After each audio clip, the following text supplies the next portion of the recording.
প্রিয় একাদশ শ্রেণীর ছাত্রছাত্রীদের জন্য আমি ইতিপূর্বে অনেক কবিতা গল্প আমি আলোচনা করেছি। বর্তমানে আলোচনা করছি সুয়েজ খালে হাঙর শিকার স্বামী বিবেকানন্দের। আমি প্রথম পর্ব আলোচনা করেছি পুরো গল্পটা সম্পর্কে। আজকে আমি এই ছোট ছোট প্রশ্ন নিয়ে আলোচনা করব। প্রশ্ন মান 1 নম্বর। শুরু হচ্ছে আজকের গল্প সুয়েজ খালে হাঙর শিকার। তবে যারা এখনও পর্যন্ত সাবস্ক্রাইব করেনি তোমরা অবশ্যই সাবস্ক্রাইব করে নাও, আর অল বটনটি অবশ্যই টিপে দিও, নাহলে আমার ভিডিও অডিওগুলো পাবে না। আর যারা লাইক শেয়ার কমেন্টস করেনি অবশ্যই লাইক শেয়ার কমেন্টস করতে ভুলবে না। শুরু হচ্ছে সুয়েজ খালে হাঙর শিকার গল্পের প্রশ্ন উত্তর। প্রশ্ন মান 1। আজকের প্রথম প্রশ্ন, সুয়েজ বন্দরে 3 দিকে কি আছে? উত্তর, বালির ঢিপি ও পাহাড় আছে। কোন মাছ দেখে লেখকের হাঙরের বাচ্চা বলে মনে হয়েছিল? উত্তর হবে বনিটো মাছ দেখে। নেক্সট প্রশ্ন, সুয়েজ খালের কুলি জাহাজ ছুঁতে পারবে না কেন? উত্তর হবে জাহাজের যাত্রীদের কারো কারো প্লেগের ছোঁয়াচের সম্ভাবনা রয়েছে। নেক্সট প্রশ্ন, মিস্ত্রি আদমিকে ছুলেই আবার 10 দিন আটক, কারণ কি? জাহাজে যাত্রীদের 10 দিন আটকে না রাখলে বোঝা যাবে না তার সংস্পর্শে আসা মিশরীয়দের প্লেগ হয়েছে কি না। নেক্সট প্রশ্ন, সেদিন আমার খাওয়া দাওয়ার দফা মাটি হয়ে গিয়েছিল কেন? জাহাজে সব কিছুতেই হাঙরের গন্ধ হয়েছিল। আমেরিকার আদিম নিবাসী এখনও ইন্ডিয়ান নামে অভিহিত কেন? কারণ কি? উত্তর বলবে তোমরা, কারণ আমেরিকা পৌঁছেও কলম্বাসের ধারণা যে তিনি ভারতবর্ষে পৌঁছেছেন। নেক্সট প্রশ্ন, ভারতের আর তত কদর নাই, কারণ আমেরিকা প্রভৃতি দেশে ভারতের জিনিসপত্রে ভারতের থেকে ভালো তৈরি হচ্ছে। জাহাজের খালাসিদের আপদ বলতে কি বোঝানো হয়েছে? কারণ খালাসিরা কুলি হয়ে ট্রেনে করে মাল তুলে সুয়েজি নৌকায় ফেলছে। নেক্সট প্রশ্ন, স্বর্গে ইঁদুর বাহন লেক পাছে ওঠে। স্বর্গ বলতে কি বোঝানো হয়েছে? ইউরোপকে বোঝানো হয়েছে। লেখক যে জাহাজে ছিলেন তা রাতে সুয়েজ খাল পার হতে পারেনি কেন? বিজলি বাতির অভাবে। নেক্সট প্রশ্ন, লেখক কোন মাছেদের হাঙর চোষো বলেছেন? যে মাছগুলি হাঙরের আশেপাশে থাকে এবং খাদ্যের অবশিষ্ট যারা খায় তাদের বলেছেন। নেক্সট প্রশ্ন, কার উৎসাহে হাঙর ধরার উপকরণ জোগাড় হয়েছিল? সেকেন্ড ক্লাসের এক ফৌজি উৎসাহে। আরকাটি মাছ বলতে লেখক কোন মাছ বুঝিয়েছেন? পাইলট ফিশ, যারা হাঙরকে শিকার দেখিয়ে দেয়। নেক্সট প্রশ্ন, হাঙরদের ভাষা থাকলে কে কাকে সাবধান করে দিত? বাঘা হাঙর থ্যাবড়া মুখো হাঙরকে সাবধান করত যাতে মানুষের টোপে ধরা না দেয়। নেক্সট প্রশ্ন, আহা ও লোভ কি ছাড়া যায়? কিসের লোভ? শুয়োরের মাংসের লোভ। সুয়েজ খাল কে খনন করেন? Ferdinand lessons. সুয়েজ কি সাগরকে যুক্ত করেছে? ভূমধ্যসাগর ও লোহিত সাগর। তোমরা নিশ্চয়ই ছাত্রছাত্রীরা বুঝতে পারছো। সুয়েজ খাল কে সংস্কার করেন? আমুন্ড সেন। ময়হসু নয়ডয় আমুন্ড দন্ত সয়কার দন্ত ন।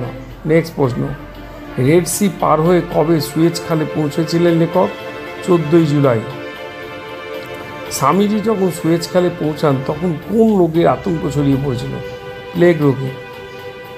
সুয়েজ খালের জলে কোন প্রাণী ভেসে বেড়ায়? হাঙর। প্রচুর পরিমাণে হাঙর দেখা যায় কোথায়? অস্ট্রেলিয়ার সিডনি বন্দরে। মানুষের জাত ক্রোধ কোন প্রাণীর ওপরে? সাপ ও হাঙরের ওপরে। উনি শুটকি রূপে আমদানি হন, উনি কে? বনিটো মাছ। বনিটো কোথা থেকে আমদানি হয়? মালদ্বীপ থেকে। বনিটোর মাংস কেমন? লাল এবং খুবই সুস্বাদু। হাঙর মাছকে টানার জন্য কতজন প্রস্তুত ছিলেন? 40-50 জন। আগে যান ভগীরথ, শঙ্খধ্বনি বাজায়। এখানে ভগীরথকে পাইলট ফিশ। পাছু পাছু যান গঙ্গা। এখানে গঙ্গা বলতে কাকে বোঝানো হয়েছে? থ্যাবড়া মুখো হাঙরকে। কি নিষ্ঠুর এ কথা কারা বলেছে? জাহাজে মহিলা যাত্রীরা। এখন বর্তমানে সুয়েজ কাদের দখলে আছে? ফরাসিদের।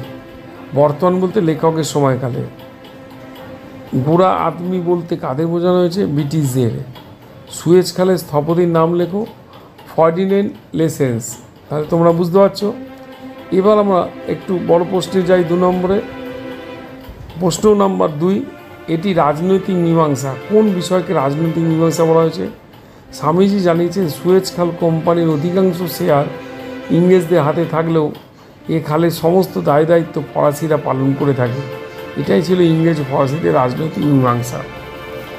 এবার প্রশ্ন, তাই থেকে ইন্ডিয়ান, বুঝতে পারছো কোন প্রসঙ্গে কথা বলা হয়েছে?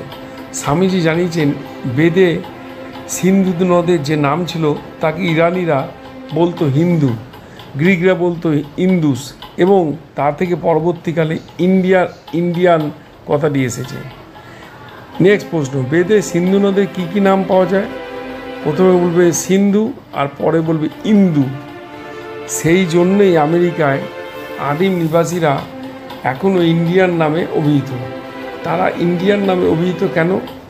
ভারত আবিষ্কারে বেরিয়ে কলম্বাস উত্তর আমেরিকা পৌঁছান এবং সেখানকার অধিবাসীদের রেড ইন্ডিয়ান বলে অভিহিত করেন। এরাই এখন ওই একই অভিধায় অভিহিত। নেক্সট প্রশ্ন, রোম ধ্বংসের পর কোন কোন শহর ভারতীয় বাণিজ্যের পাশ্চাত্য কেন্দ্র হয়ে উঠেছিল? 3টি শহর কেন্দ্র হয়ে গড়ে উঠেছিল, বাগদাদ, ইতালির ভেনিস ও জেনোয়া। নেক্সট প্রশ্ন, ভারতের বাণিজ্যের উপর কোন কোন দেশ নির্ভর করত? উত্তর বলবে ব্যাবিলন, ইরান, রোম ও গ্রিস। এবার প্রশ্ন হলো, এই বাণিজ্য দুটি প্রধান ধারায় চলত। এই ধারা দুটি কি? একটি স্থলপথে আমদানি ইরানি দেশ হয়ে, অন্যটি জলপথে রেড সি হয়ে। নেক্সট প্রশ্ন, কোন সকল জিনিসের জন্য বিভিন্ন দেশে ভারতের উপর নির্ভর করত? প্রাচীনকাল থেকে ভারতের উপর অন্য দেশগুলি কিছু কিছু জিনিসের উপর নির্ভর করত, যেমন সুতি কাপড়, তুলো, পাহাড়, নীল, লাক্ষা, ডাল, হিরে, মতি ইত্যাদি। নেক্সট প্রশ্ন, সুয়েজ খাল খনন করার ফলে কি কি সুবিধা হয়েছে? ভূমধ্যসাগর ও লোহিত সাগর যুক্ত করার ফলে ইউরোপ ও ভারতের মধ্যে ব্যবসা বাণিজ্যের পথ সুগম হয়েছে। এবার প্রশ্ন হলো, সচকিত নয়নং পশ্যতি তব পস্তানং এর অর্থ কী? গীতগোবিন্দ থেকে নেওয়া এই শ্লোকটির অর্থ হলো, সচকিত চোখে তোমার প্রতীক্ষায় তাকিয়ে আছে।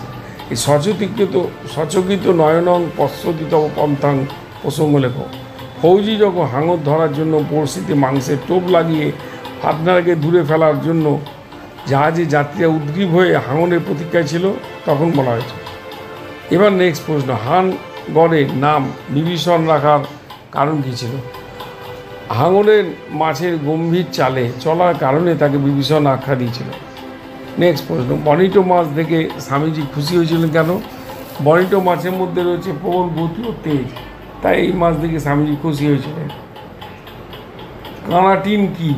কারাটিন আসলে ইংরাজি শব্দ, কোয়ারেন্টাইন থেকে এসছে আলোচ্য পাঠ্যাংশের সংক্রামক ব্যাধি নিবারণের জন্য মেলামেশি বন্ধ করার নির্দেশনামা বোঝাতে কথাটি ব্যবহার করা হয়েছে। তাহলে আশা করি ছাত্রছাত্রীরা বুঝতে পেরেছ। আমি এই পর্যন্ত বোঝালাম আজকে। অবশ্যই এরপরে আমি বড় প্রশ্ন নিয়ে আরও যাব 5 নম্বরে। তোমরা ভালোভাবে পড়বে এবং যারা এখনও সাবস্ক্রাইব করবে অবশ্যই সাবস্ক্রাইব করে দিও এবং লাইক, শেয়ার, কমেন্টস করতে ভুলবে না। তোমাদের কমেন্টস আমার কাছে খুবই গুরুত্বপূর্ণ। ভালো থেকো, সাবধানে থেকো, সুস্থ থেকো।